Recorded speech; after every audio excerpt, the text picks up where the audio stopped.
All right, guys, thanks so much. Welcome to Closing Bell. I'm Scott Wapner, live from Post 9 here at the New York Stock Exchange. This make-or-break hour begins with the S&P on pace for its best week since June, even as it appears investors have a more sobering view of stocks. So what gives? We'll ask Fund Strat's Tom Lee that very question. He'll join me momentarily. We'll show you the scorecard here with 60 to go in regulation today. We have been green for most of the day, but still not a ton of conviction around the major averages. That's been pretty clear lately and pretty consistent. One bright spot, speaking of consistent, Apple. It's having its best week in 5 years. It's up again today by another 4%. And tech is outperforming. Alphabet, Tesla, Micron among the other solid performers there, which we will follow into the close today. It does take us to our talk of the tape. How much more does this record-setting rally have in the tank? Is it already in the early stages of rolling over? Let's ask Tom Lee. He is Fund Strat's head of research, a CNBC contributor, and he, as you see, is at Post 9. What's up with this market? We tired? Have we run out of gas? What's the story? I think the market's consolidating and maybe trying to get direction from what the market does, because we did gain 28% from the April lows. We got to digest that. Now we're in August, like the dog days of August, where liquidity is lower. And I think that we're still holding our breath because we're in a period where the Fed isn't going to make an interest rate decision until September. So some of the key macro is kind of on hold. So I think markets are wait and see, but I'd say that pullbacks have been shallow. Is it fair to say there's a more sober view from investors about stocks? I mean, you've been suggesting that this is a hated V-shaped recovery, even as we continue to climb this wall of worry until most recently where we've sort of sputtered in place. That's right. I mean, it's definitely the most hated. I can attest to it from our conversations with clients. We can see it measured in surveys like AAII, where there's stubborn bearishness net still. And then we did the rounds, Fund Strat did the rounds with a lot of our institutional clients the last 2 weeks. And I think folks are very cautious, which is actually good for stocks. They're cautious because, of course, markets have moved and our clients tend to be valuation sensitive. But I think adding to their frustration is that during that April downturn, many were selling their best names because they were trying to get defensive, and then they haven't fully reloaded yet. So I think that's why there's still room for stocks to go up. So your clients are valuation sensitive, which makes me almost want to laugh, because is anybody valuation sensitive to what's been going on in the market? We're historically well above the averages on the prices that you're willing to pay for stocks. Yes. I mean, what we usually tell our clients, but really at the core, any fundamental investor is going to use valuation as really one of their anchors, is that the stock market had 6 stress tests in the last 5 years, from COVID to the bullwhip supply chain, to the fastest inflation cycle in history, to the fastest Fed hikes in history, then to the Trump tariffs, and then, of course, U.S. bombing nuclear facilities of Iran. Those are things that could cause catastrophes for earnings, but instead the S&P earnings have actually grown. So I think we're in the process of re-rating the S&P. So I actually think multiples are continue drifting higher. Okay, so let's talk about other so-called knocks on the market. Valuation, obviously, one of them. They say there's too much speculation. You look at some of these stocks, meme stocks, low-quality stocks, cult stocks, and other things that have gone up a ton. Now, you're the chairman of BitMine, which is new, right? Your role there is new.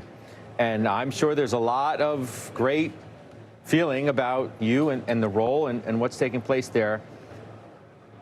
BitMine's up 65% this week, okay? It's up 1,000% since you became chairman.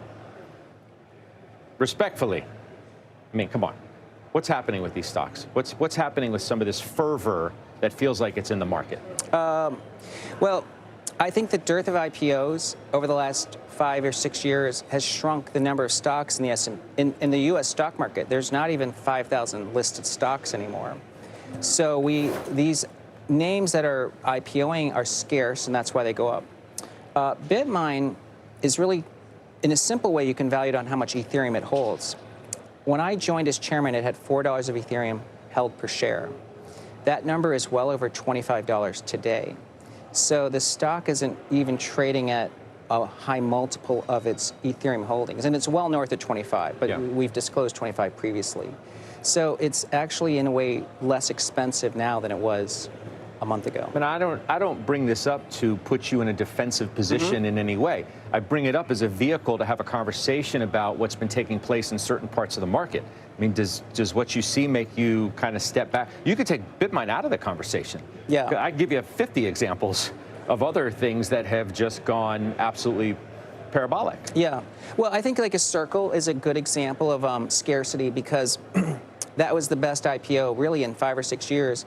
But it's a blue chip company. They are the biggest compliant issuer of stablecoins in the U.S. and it's growing prodigiously. So in a way, it makes sense that it went from, a $20 IPO to 200 today because it's scarce. It's just as scarce as a Palantir, but with a different market size. And I think that these quality names like a Figma represents that same scarcity because we actually have a shrinking number of stocks out there. There's a lot more privately held companies, but the public market's small. And then if you think about it, there's every year dividends are paid on the S&P. That's sitting on the sidelines. There's $7 trillion cash on the sidelines. People make income and they're saving 10%. If they don't buy stocks and they haven't been able to buy homes, this cash is piling up, and that's why it probably goes into the stock market. Okay, so the knock valuation, the knock speculation. What about the knock of concentration? NVIDIA has the biggest weight in the S&P 500 of any individual stock since 1981, since data was being collected. The largest 10% of U.S. stocks now account for 76% of total U.S. market cap. That's the highest concentration in history. The top 10 names in the S&P account for 40% of the index. Does that give you any pause? I think when people cite these numbers, and I've also heard Max Myers say that like 2 stocks are bigger than like Tokyo's entire stock market. Max is going to love the shout out, by the way. Yeah. Anyway, please go ahead. That we have to think about the earnings contribution. NVIDIA is producing incremental earnings at an incremental margin that tells you it's an incredibly scarce company. They're not making enough chips, and they are the center of the AI revolution. So I'm not surprised it's the biggest stock. I think from an earnings growth contribution, it's so big that those previous measurements aren't accurate. Okay. Last one. The consumer, not as great as everybody says. Brian Moynihan, Bank of America, comes on the network this week, has great things to say. I always say, don't listen to what people say. They're going to listen to what they actually do. And what they're doing is still spending money. Hugh Johnson, Disney, says, I know there's a lot of concern about the consumer. Well, we don't see it. Our consumer's doing very well. Under Armour, Crocs, Ralph Lauren, Pinterest, restaurant brands, Sweet Green, Wendy's, Chipotle, Jack in the Box, Yum Brands. I could go on and on even further than that, which might tell a little bit of a different story. So how do I square that? Well, I think there's consumer preferences could be shifting. Because you remember, post-COVID, there was this boom in eating out and dining experiences. And we shouldn't say that that's a permanent change, and that's why you're seeing some of these. I don't think consumers are over-levered. To me, that's the sign of a peak in consumers because they can't amplify their spending. That's what the banks are going to tell you. And if you look at the Fed's debt service ratio, we're still below COVID levels. So people keep saying delinquencies are going up, consumers stretched. I think that, of course, at any moment there is, but really in aggregate, you can't get a levered consumer until you have a housing boom. So consumers might be on short-term credit, some of these being stressed, but that's very different than us actually peaking really from long-term credit borrowing in a binge. So that's why you say we're going to hit 6,600 by year end on the S&P, or it's almost 64 now. That's not like a tremendous move from here. Yeah, I mean, I think our year-end target is probably low because I think we could do 6,600 this month. I think this is the month. This month?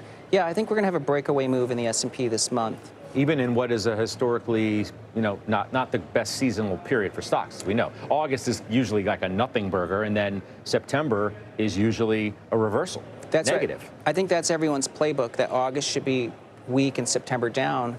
But precisely for that reason, with the economy being stronger than people realize, Bitcoin made a breakaway move on July 9th.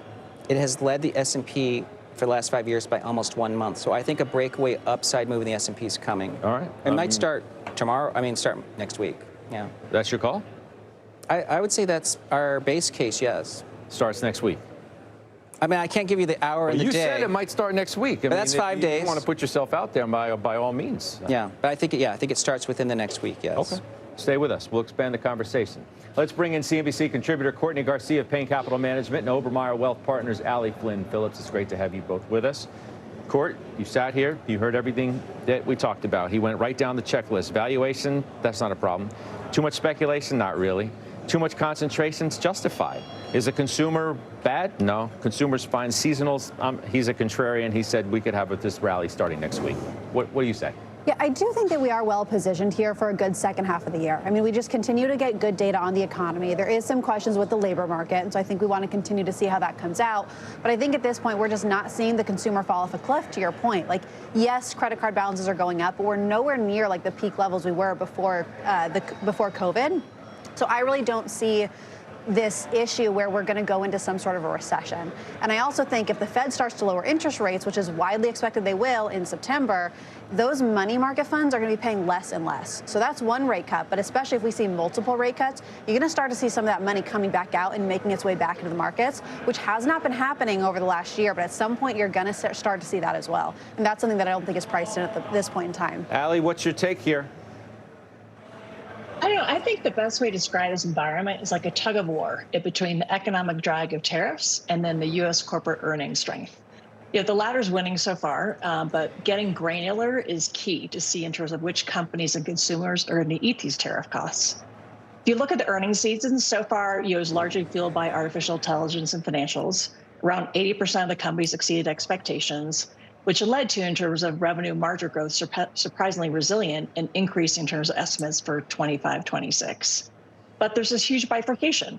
As we talked about earlier, you know, the Magnificent Seven stocks, average earnings about 26% versus the rest of the market 5%. We should see that convergence, but this sort of imbalance of power to us is in terms of disturbing long term. As much as I love the bullish sentiment today, we wouldn't be surprised if you see a little bit of this tension between in terms of the earnings and this sort of tariff framework. I mean, tariffs likely are set up about 19%, which we do think is an economic drag. But for us, we wouldn't be surprised if we see a pullback. But in that case, we think you have to be poised to take advantage of some good opportunities. By the dip, Tom, is like even those who suggest you could be in for a period of bumpiness, maybe some turbulence, maybe some kind of a pullback, the suggestions have been that they would be bought pretty quickly. Yeah, I mean, really since 2020, the dips have been shallow unless we have structural problems. I would say it's a good sign that investors are cautious, which is what we're finding. And as Laura was mentioning, there's tariff concerns. People just want to get through and see what tariff impacts there are. But we also know that consumer expectations around inflation are cooling. I mean, it's prevalent in the UMich surveys, the Consumer Conference Board, and also the New York Fed. So I think the Fed correctly is being patient, but that's a catalyst because if we think there's cuts in the fall, that's good for stocks. I did also see today, it was Bank of America's Flow Show, which showed a fair amount of money moving to cash. Maybe there's some anticipation of a pullback. Maybe not a full-blown correction, but a pullback that wouldn't feel that great. Yeah, and I think pullbacks are normal, obviously, especially after this kind of run-up that we've had since April. So I do hope that this turnaround happens next week, which you're calling for. I would love that. But I do think if there is a pullback, it absolutely is going to be a buying opportunity. But the question is where you're buying into. Because, yeah, there's this huge concentration we talk about right now, those 10 stocks, about 40% of the markets right now. And that's where something... I don't know if that trade is over. I'm not saying get out of those stocks, but a lot of clients have looked at their portfolios and they have no idea how concentrated they are. They have all these different mutual funds, a bunch of stocks they own. If you look at them in aggregate, you own so much exposure to these 10 companies. And that's what I want to caution investors. Say, own those, but make sure you're not owning so much of it that if those things start to pull back or you do start to see international continue to outperform, if there's this rotation to small caps, whatever it is, you want to make sure that you're diversifying your money, especially on any pullbacks that we see. Allie, where do you come down on that? There's a reason why they're concentrated. The earnings season pretty much just told you why the money continues to go there. Do I just want to stay there and play whatever offense I think I can get still? And look, the defense that these stocks have provided investors is a draw as well. Well, the nice thing about it is there's other opportunities out there. And we've had a lot of talk about NVIDIA, which we like as a great company, but why don't we pair it with something like Taiwan Semiconductor? Complex high performance computing chips is a growing industry where TSM has about a 9% market share and growing. It just beat expectations across the board, but it's trading at 22 times earnings, not 30 times earnings. Eventually, it actually should really trade at a premium to the S&P, given its moat. But right now, to us, something like that looks like a deal. Moving into a different sector, animal health, Zoetis, a resilient and growing industry. Animal health is probably GDP plus. As we know, many people will forgo their own health expenses for pet expenses.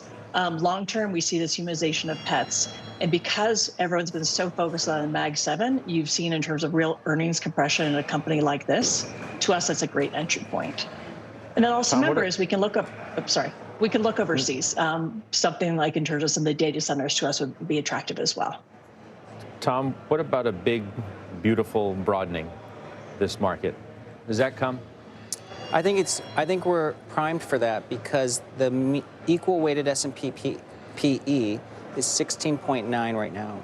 It was almost 18 on the eve of COVID. So the market has gotten cheaper after facing all these stress, even at an all-time high. So is the case for stocks having better earnings performance there? Yes, if the Fed starts cutting and we're onshoring and the ISM's been below 50 for almost 30 months now. We haven't really seen a peak of a cycle until ISM breaks above 50 for a sustained period. That's earnings broadening. Yeah, and that's great. That would be great for industrials, financials, and as I quietly say, small caps. I knew you were going to go there, which I've had a pretty good week on rate cut expectations. Yes. But the reason why the equal weight has gotten cheaper, it's the cheapest since COVID, is because AI happened since COVID. So it's inflated the PEs of the top-heavy stocks and made all the others appear even cheaper because so much money has been going to the large-cap tech names. True. But so it's skewed a little bit simply because of the AI trade. That's true. But then we should think of it in sort of second-order effects. The first is that the earnings growth of the median stock has actually been very good. So, and we saw it in earnings season because 83% are beating, and now the stacked earnings 2Q versus 2Q is over 12%. That's not just the Mag 7. But the second is that we know that the AI is progressing at a pace that it's delivering real benefits to companies. So companies are now going to see the benefits. I can't point to what it will be, but it's probably margins. And so that's a story that should be broadening earnings performance. Well, depending on the impact of tariffs. Correct. And tariffs are things that are well telegraphed and socialized. And as soon as markets view it as one time, we will actually look through those. Yeah, but not maybe from a price increase standpoint, but not necessarily a margin hit, as you're already hearing from some of the retailers. They're just trying to get their arms around exactly what all this is going to mean for their margins and their prices. That's right. So, Scott, let's keep in mind tariffs are going to create winners and losers because the companies imports are 10% of our economy, and the companies that are highly reliant on imports are going to have effects that they have to reprice their business and margins. But if someone said that should take down S&P earnings and the S&P 500, they're overlooking that the S&P is a broad set of companies. Earnings going to hold up? I mean, so far they have been, and I do think we're probably well positioned here. And let's not forget, we're looking at this concentration that's been happening in the markets. But when you look out about 12 months out, 12 months from now, in the past, I'm trying to say. But you're seeing things like financials, industrials, consumer discretionary. Those are all up over 25%. So yes, tech is doing well, but you have actually been seeing money go into other areas. And I do think at some point here you are going to continue to see that. Again, especially interest rates coming down are going to be a big key of this, which is likely happening in the fall. I mean, the earnings picture that Tom paints is right. Our markets desk passed a note out today referring to the results as stunning. Earnings performance up 13.2% versus the year-ago quarter, almost 9% above earnings expectations. So there is data to support this picture. The question is, does it maintain itself? And you're seeing that in guidance where companies have had really strong earnings, but they are being a little cautious moving forward, saying we don't really know how tariffs are going to impact us. We don't know how tariffs are going to impact the consumer. And I think that's where you are starting to see People aren't sure exactly how it's going to come out in the next couple of months, in the next couple of quarters here. But I am hopeful that we are going to continue to see these earnings coming in stronger than expectations. I think the bar is likely lowered because of the tariffs, and especially if you start to see all this come in towards the end of the year, I think it's just really setting up for a strong second half and a strong next couple quarters. All right, we're going to leave it there. Courtney, thank you. Ali, thank you. And of course, Tom Lee, thank you. All right, we're watching gold prices today, too. They're pulling back from record highs on some news out of the White House today. A very interesting day in the gold market. Emily Wilkins following that for us. What do we know? Hey, Scott. So traded gold bullion bars in the U.S., they might now be subject to a country-specific import tariff. So that is according to multiple news organizations, as well as a ruling on the U.S. Customs and Border Protection website today. Now, this is expected to hit the Swiss gold industry, and the Swiss Association of Manufacturers and Traders of Precious Metals issued a statement today saying that the imposition of tariffs on these gold gas products makes it economically unviable to export them to the U.S., thereby eliminating any future trade deficit arising from gold exports. Now, a White House official said that the administration does intend to provide more clarity around this in the near future via an executive order about the tariffing of gold bars and other specialty products. We are waiting for that. But in the meantime, Scott, we actually have some more breaking news out of D.C. The New York Times is reporting that Trump will replace IRS Commissioner Billy Long. He's been in the job really for only about 2 months, and the New York Times suggests that he might be in line for an ambassadorship. In the meantime, Treasury Secretary Scott Bessent will serve as acting commissioner, the latest person in Trump's cabinet to be getting multiple jobs over multiple agencies. Scott? All right, you got to wear many hats. Emily, thank you. Emily Wilkins down in Washington for us. To Christina Partsinevelos now for a look at the biggest names moving into this Friday close. What do we see? I got a bunch. Investors dumping Sweetgreen. Shares plunging to their worst day ever after the salad chain slashed its 2025 forecast for the second quarter in a row. They're blaming it on loyalty program issues, tariffs, of course, and shaky consumer sentiment. Sweetgreen has now lost half of its value since May, and as my colleague Adrian puts it, that's a lot of lost lettuce. Shares down 27%. Twilio also tumbling down about 19% after right now, despite reporting strong revenue. Investors are focused on falling margins, flat profit guidance, and this is as the cloud communications company ramps up spending on AI and messaging tools. You can see shares 18% lower. And then sportswear firm Under Armour seeing shares down about same thing, almost 19% after management warned of trade policy uncertainty and macro headwinds, something we hear in all earnings reports these days. And they also pulled their full-year forecast, and that's why you're seeing the big drop. So some negative ones. I promise I'll have some green later on. All right, we'll come back to you in a little bit. Christina, thank you. Hey, I'm George. This is Blue Cloud Trading. We just saw Tom Lee on Closing Bell from Friday, August 8th.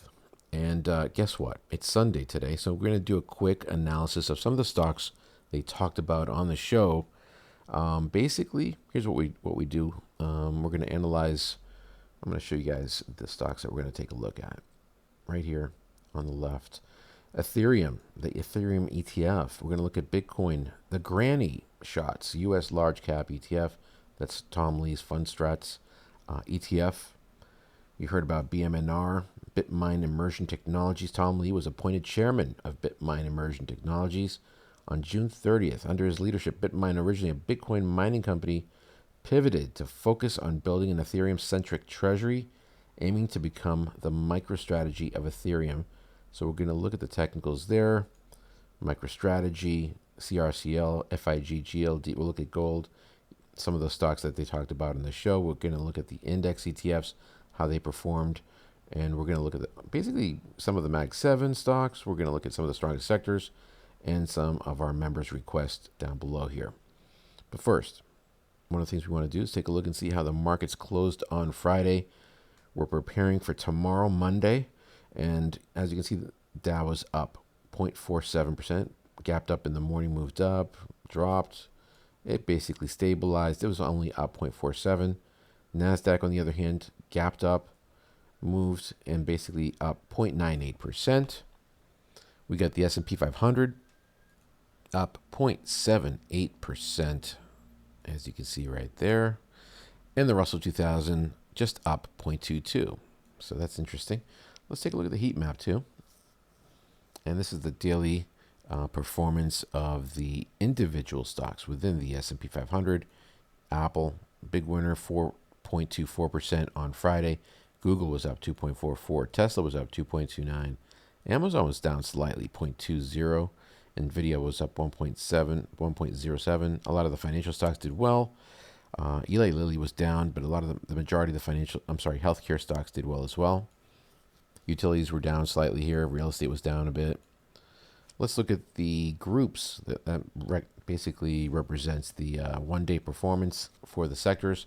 Healthcare, communication services, and technology were the top three. Real estate, utilities, and industrials were at the bottom. But if you look at the 1 week performance, the only sector that was down, actually two, healthcare was down just 0.16 and energy down 0.23, but basic materials a big winner, up 5%, over 5%. Technology was up over 3%. Same thing with communication services, consumer defensive, and consumer cyclical. All right, let's get into the stocks now. We'll start off with the SPY ETF, and then we'll get into those CNBC stocks in a few moments. So here's the S&P 500 on the daily chart. You can see still in a nice strong uptrend, still holding up above these key moving averages. The green line that you see there is the 9 period. The red line is the 26 period. And we're using the Ichimoku indicator. Okay, and this is called the Ichimoku cloud that you see right here. And basically what the whole concept behind this Ichimoku indicator is to identify how strong the trend is. Where is price in relation to the Ichimoku cloud? Is it above, as it is here? That's very bullish. Is it above the moving average? Is price above the moving averages? Yes, it is. What about the white line in the background? That's part of the cloud, the Ichimoku indicator. That's the Chiku span, they call it. It's essentially the closing price in a line form, but it's projected 26 periods into the past, right there. So there's Friday's closing price. And then it just basically projects it into the past. So you can see where that is in relation to the prior, that candle 26 periods ago. If that white line is above, that's very bullish. And then the cloud consists of two moving averages, also the Senko span A, which is the midpoint of the two moving averages here. It's projected 26 periods into the future. And the Senko span B, which is the midpoint of the last 52 periods here. In this case, 52 days. All right. And it's projected 26 periods into the future. So it's kind of a unique indicator.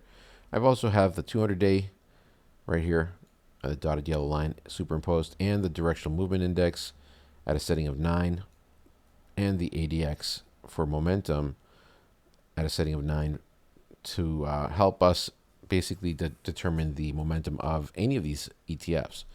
If the ADX is moving up like it was over here, and the green line is above the red line, and you can see right here, for example, where that took place, it tends to lead to an uptrend. Okay, once the ADX starts to decline, as you see right there, it started to decline. If we go straight up, you'll notice that so did price. And so, we can have these things happening. Anyway, so the SPY, strong. I like what I'm seeing here. Here's the QQQ ETF, still looking very strong. Okay, up 0.93%. Nothing bearish here. It was unable to get above that prior high from Thursday of last week, July 31st. So we've been kind of staying in this range that you see right here. Pulled back on Friday last week, August 1st. And then the rest of the week here, it just started to regain. What about the Dow Jones? DIA ETF? Nothing really interesting here. You can see that it's still, price is kind of consolidating in between these two moving averages here, the Tenkan and the Kijun. And notice how the Chiku span is still under price. So that's also a bearish signal for the Dow. But with that said, it's still above the 200-day moving average and the Ichimoku cloud itself. So there's a lot of mixed signals here for the Dow. Russell 2000 price is technically above the moving averages, but you'll notice that the faster moving average is under the slower one.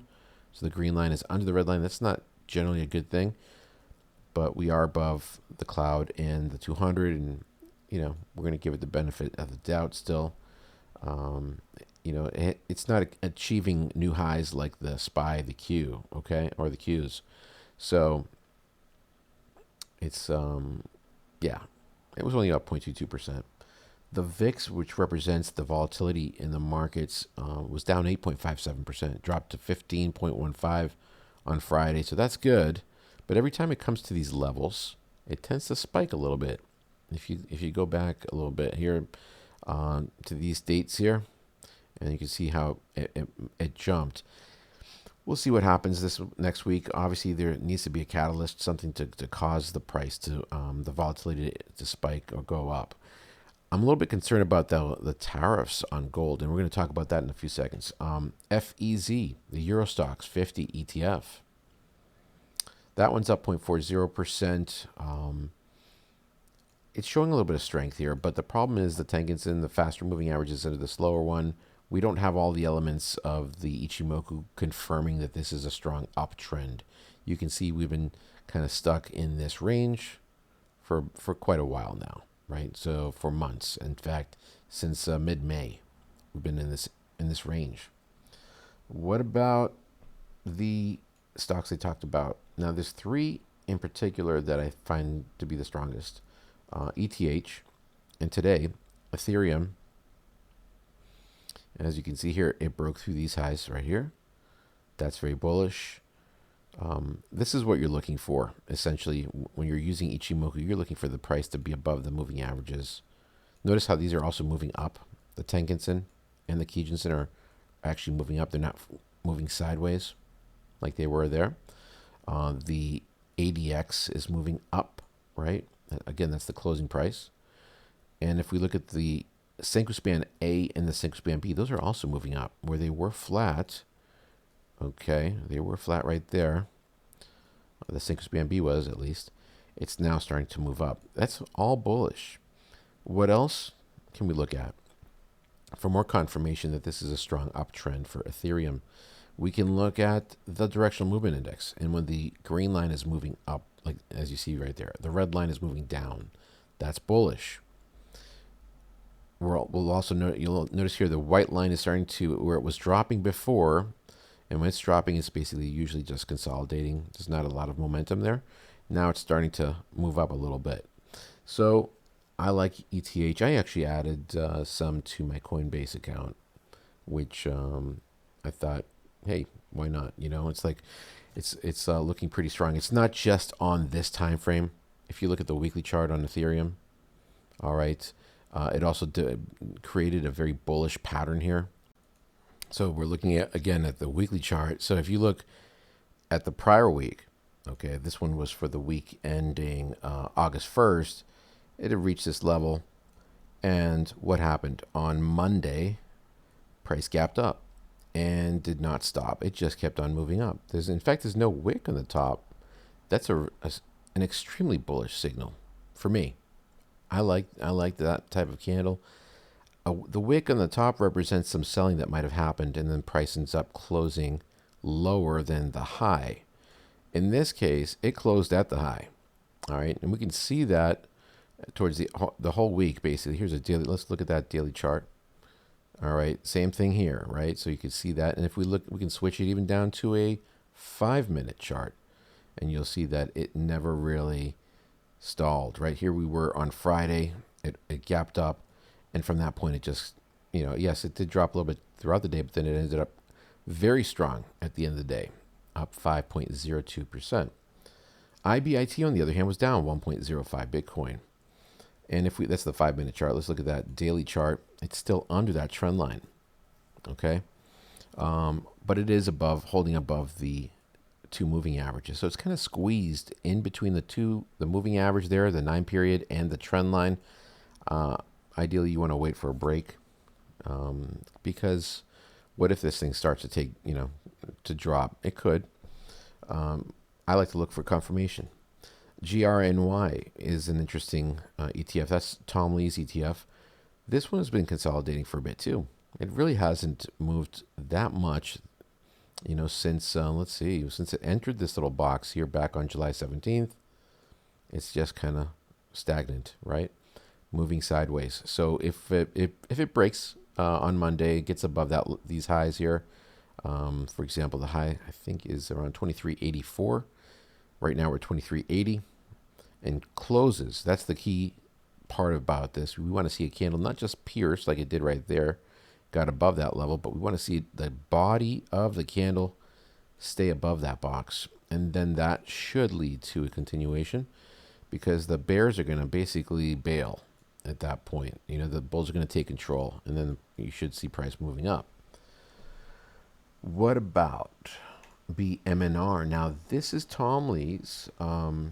He became a chairman on June 30th. In fact, I circled this here so we can take a look and see how the stock has performed since Tom Lee was appointed as chairman of BitMine Immersion Technologies. He's going to try a strategy similar to MicroStrategy, which is holding. MicroStrategy holds a lot of Bitcoin, so he's going to do he's going to focus on ETH, the Ethereum ETF that you see up there. So let's see what happens. So you can see, I mean, it was a big spike here on June 30th. That's the June 30th candle right there, Monday, June 30th. It popped. The very next day, it moved up even further, right? It got up 117%. Then it created a shooting star. But then price actually held up above the 9 period, the green line, never got under it. You can see here, spiked some more, right? So from the date here, from the opening price in the morning on June 30th, it actually jumped about 973% in 3 days. All right. It went from an opening price on June 30th of around $15 to a high of around $161. Very volatile. Not a stock, not an ETF or stock that this is a stock, but not a stock that I would have a large position in. If you're gonna trade something like this is more for day trading purposes, in my opinion. You switch it to, instead of a buy and hold strategy. I mean, everyone's got their own opinions, or you can have a small percentage of your portfolio.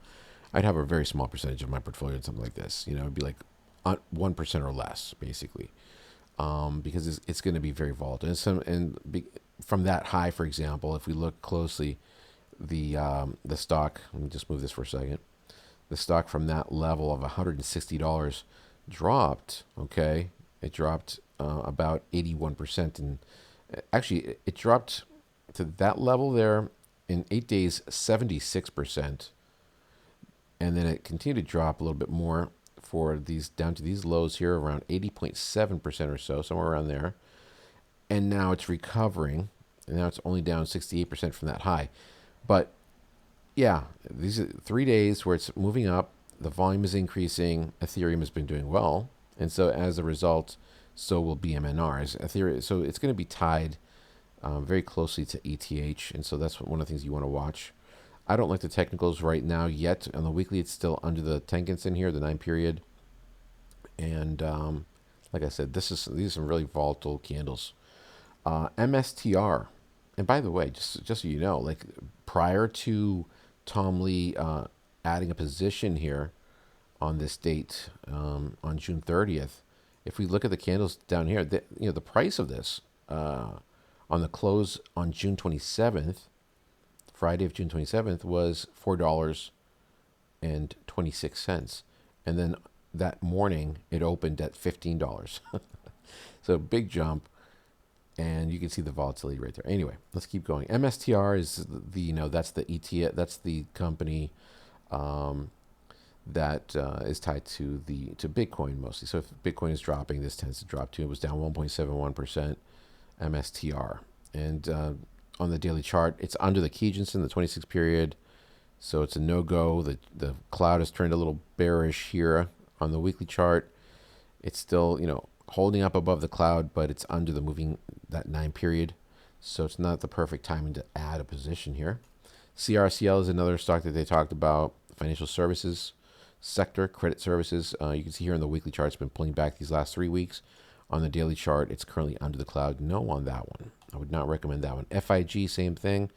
It had this is a stock that just came out on July 31st. Wait, let me see July 31st was the opening day at 85. It opened at $85, It reached a level of around $143, and now it's down to around $78. So very volatile.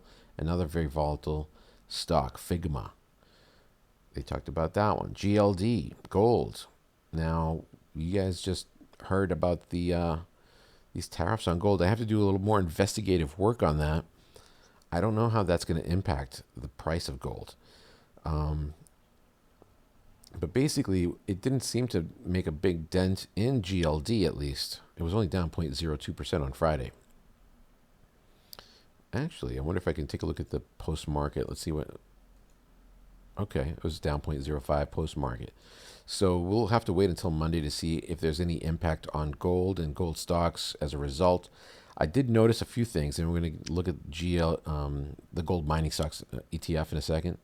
And so that's something interesting that I noticed. UAA, Under Armour, this one was down 18%. You can see that on the daily chart here. Price had moved up to the 200-day moving average, found resistance, created a shooting star. This is the shooting star candle right here. Those are very negative candles. Let me show you guys what that looks like on this cheat sheet here. There it is, shooting star, long wick, small red body, after a move up. You see something like that, run for the hills usually. It's not a good sign. It led to this big, that was the beginning of the end for UAA. It stalled when it touched the 200. You can see that it actually literally, the wick there touched the 200, then dropped and closed there. Wasn't able to get back above that area, and then it actually gapped. It entered the cloud, then gapped under it. It's down 18.07%. And from these highs, if we go back to the all-time highs here of UAA Under Armour, which was not that long ago, 2021 or so, the highs were around $25. Now it's a $5.44 stock. That's why I use technical analysis. That's why I use Ichimoku. I want to be on the right side of the trade. When there's some interest in the stock, it's something to consider. If it starts to go really against you, you want to get out. Here's a weekly chart on Under Armour. You can see that it's been under the 200-day. It's been inside the cloud all the way since December 17th of 2021. You could have spared yourself the headache of owning this, all right, by just checking the weekly chart first, checking to see where it is in relation to the weekly chart. And if you guys like the software that I'm using here, you can use the software on ETFs, on mutual funds. There's a whole array of things. If you like the software that I'm using, how can you get this and get a $25 coupon real quick? I'll just show you guys. Let's go to Blue Cloud Trading and click. What you would do is, once you're on my homepage here, you click on and 9 more links right there. You'll find a little description about my channel. You scroll down, and there's a $25 coupon right here. It's the third link down, tc2000.com/download/bluecloudtrading. If you click on that link, this is what pops up. You enter your email. You can download it for Windows. You can use it on a Mac as well if you want. You get the $25 coupon courtesy of Blue Cloud Trading, as long as you haven't used it in the last 12 months. Here's the pricing model. They've got 3 different plans: basic, premium, and basic, premium, and premium plus. They changed the name. So that is, you can see, it looks like the prices have come down a bit. Oh, wait a second, I take that back. What's going on here? Hold on. Okay, sorry. I was looking at something else. Yeah, the prices have actually gone up. I'm sorry, guys. Wow. Prices have actually changed. Everything has changed here. Interesting. If you look at my prior video, this is just a new thing here, so this is important. It looks like the basic price, which was $7, is now $24.99 a month. But at least now, it looks like with the basic, you also get real-time U.S. stocks data feed, which is included. That's good. Stock and option charting, live stream watch lists, customized layouts, real-time financial news. Huh. Okay. I haven't seen this. This is all new. Under the premium, you get here are all the different benefits. So we had a little bit of a bump here, I guess, in what they're charging. and premium is $99 a month now. Premium Plus looks like is what they call it.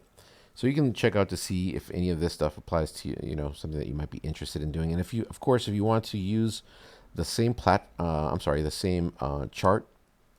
layout like this one here, the Ichimoku and the directional movement index, I've made it very easy once you get the service to do that. And all you need to do is look just a little bit further down here. See this TC under, if you go down under my X Twitter and right here, the TC2000 chart layout automatic. Click on that, and that will be allow you to use you can basically use the layout that I use. Okay, there's more stuff here. If you want to learn about Ichimoku, there's a video down here too. Okay, let's keep going. So let's get back to where we were. So yeah, Under Armour not looking good. TWLO, Joe T sold TWLO on Friday after gap. All right. Good thing he did, I guess, because look at it now. It's down 19.38%. Yeah, that's not looking good. Twilio. Sweet Green, same thing, down 23.06%. Notice, here's another reason why I strongly recommend you do not purchase stocks when price is inside the cloud or under the cloud, because look right here, you can see like traditional technical analysis, you'd say, oh, this is looking pretty bullish. It looks like we've got a triple bottom here. Price came to this level, okay, came back down to this level, created a second low. All right, came back down again. So we've got a triple bottom pattern. It seems to be finding support. It seems to be finding a floor here. Maybe I should get in, since it's finding that support. Well, that can be very deceiving, right? As you can see here, where the 200-day moving average was declining, so price was under that. It was under the Ichimoku cloud, right? And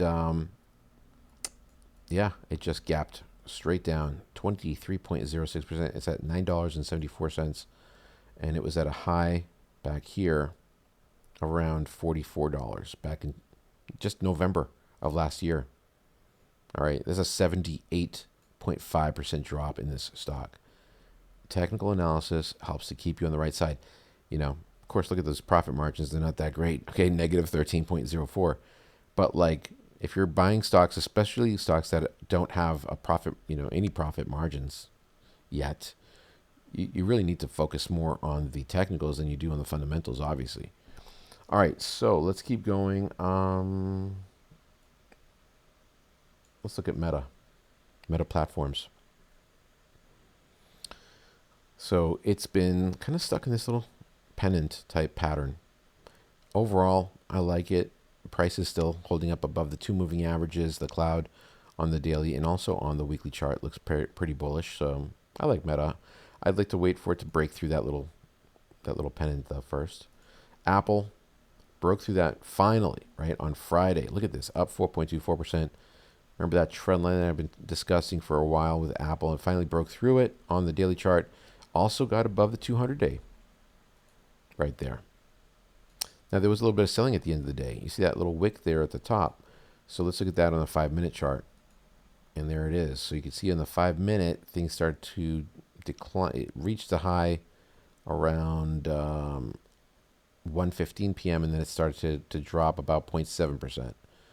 If we look at the weekly chart on Apple, it's still inside the cloud, so it's not something I personally would be adding a position to. Tesla, on the weekly chart, is also inside the Ichimoku cloud. So no on that one, even though it was up 2.29%. Here's a daily chart for Tesla, breaking back above the cloud. This has been happening, though, a lot. It's been just crisscrossing above and in and out of the cloud. And you can see it's still technically, okay, we've got a downtrend here, the lower highs. And it needs to break through that as well. Okay, now some of the strongest sectors, real quick. I'm not going to go into all these, just the ones that I have highlighted up here. GDX, the gold miners ETF. Now, Friday, like I said, you heard that news announcement about tariffs on gold, and I'm not exactly sure how that's going to impact gold prices, but this is not a positive candle. It's a negative one. I don't know if that's the first signal that things might go negative here next week. I don't know. I'll have to wait and see to see how price moves on Monday. On the weekly chart, though, I love what I'm seeing on the weekly. Look at this. It broke through that long extended consolidation box. These are weekly candles stuck in this box for so long, for 2 months or so, and then it finally broke through this last week. Okay. Let's take a look at technology. Technology on the weekly looks great, and on the daily, I like technology still, even though it's been kind of stagnant a bit. IBIT, we talked about that one. Utilities, XLU looking okay still on the daily chart, holding up above the moving averages, but it was down 0.43. On the weekly chart, we've got a doji. That's a reversal candle. So not sure if that's going to lead to something or not. It's relatively close to support levels though. XLY bouncing off the cloud here, and it created a very bullish pattern called the bullish harami. Those two candles, large red candle followed by a smaller bullish candle, and that looks like this right here, bullish harami, red candle followed by small bullish candle. It's a double candle pattern, and it falls into the bullish category. So higher probability that consumer discretionary will go up next week. This is a weekly chart, but I personally wouldn't be adding here because it's got Chiku span still underpriced. You see that right there? It still has not confirmed there. And if you look at the daily chart, what's happened recently, Tenkan-sen has crossed under Kijun-sen, but price is above both moving averages in the 200. So overall looking okay, but I want more confirmation. Basically, GDXJ is the next one we'll look at. That's gold miners ETF, the junior gold miners ETF. And same thing, like the GDX, we get that reversal candle, spinning top. After a move up, that could lead to a potential pullback. The next level of support is the Tenkan-sen. It's around 5.5% away from where we currently are. So I wouldn't be shocked to see a little pullback here in GDXJ on Monday, Tuesday, or Wednesday. SMH, on the other hand, looking more bullish today, up 0.83%. That's the semiconductor ETF. There's the daily chart. Here's the weekly chart. I like what I'm seeing with SMH. Okay, holding up above that 283.07 support level that goes back to this prior high, right, from July 12th of 2024. We're above it. So we're above the prices that we were at back in July of last year. Now, let's look at a couple of our members' requests here. SLV. SLV looks good. Here's the weekly chart. It's above the Tenkan-sen, Kijun-sen on the weekly. On the daily, however, it's not a bad looking chart, but the Tenkan-sen is under Kijun-sen, so that's a little bit of sign of weakness right there. We have that negative crossover, but price is holding up above the two moving averages, and then the cloud itself is still bullish. All right, so that's the daily, and there's the weekly. Not too bad. What about NET, Cloudflare Inc., Gravestone Doji? Do you see that right there? Now you can get these candles, but as long as and they don't always materialize into something negative. Okay, it's like right there, that was kind of negative. That was a negative candle. I mean, it dropped a little bit. These are negative kind of candles, but I'm not seeing a major drop here on the daily chart. Okay, so there's the weakness that you can see on Friday versus Thursday. It closed under the Tenkan-sen, the 9-period moving average, so it might pull back a little bit more. It was down 2.78%, but overall, it's a strong looking chart. Don't like the profit margins up here, negative 6.22% though. And the next earnings announcement is on November 6th. All right, so that's going to do it, guys. That's going to do it for this video. If you want to stick around to find out a little bit more about the members only video that I post each weekend. All right, let's talk about that for a moment. So, you're coming to this channel for the first time. You may not have subscribed yet, which is kind of crazy. Can't believe that you haven't subscribed. This is free. Hit the subscribe button. I'll be popping up in your subscriptions in the future. If you hit the notification bell as well, you will be notified. So where's the notification bell? Well, once you hit the subscribe button, okay, it will pop up the notification bell, and then you can select that. Another interesting that you'll notice is that you get this little plus button right next to the subscribe. That happens after you've subscribed. Why? Because they're giving you an option now to join. All right, and if you click on subscribe it plus, once again, another thing pops up, and this is the membership. This is where you can support the channel. Okay, you can either become a Blue Cloud supporter, a Blue Cloud trader, where you get access to exclusive member-only videos here under Blue Cloud Trader. Under Blue Cloud Legend level membership, you get those member videos. You can get access to day trading videos as well as the daily trade updates that I post. Now it says here under the community tab, it's not actually under the community tab. It will pop up in this next thing here. Boom. Once you've become a member, you'll see a new tab pop up called membership. You click on that, and that's where you'll find those daily posts on the trades that I've placed. What do I cover in this members only video? Like this one here, for example, that I posted just 21 hours ago on August 8th. I go over the, whoops, hold on one second, let me go back. You will see exclusive member only video. Okay, weekend update on the trades I placed throughout the week, plus new stock ideas for the upcoming week that are setting up. Okay. And all you need to do is just scroll down. You can see you'll have access to older ones as well. All right, so you get a more insight about my trading strategies and the stocks that I'm actually holding, plus those 20 new stock ideas. All right, something to consider. Anyway, guys, thanks for watching. Thanks for supporting the channel. I appreciate all of you. Hope you're all having a great weekend. I will catch you all in the next video.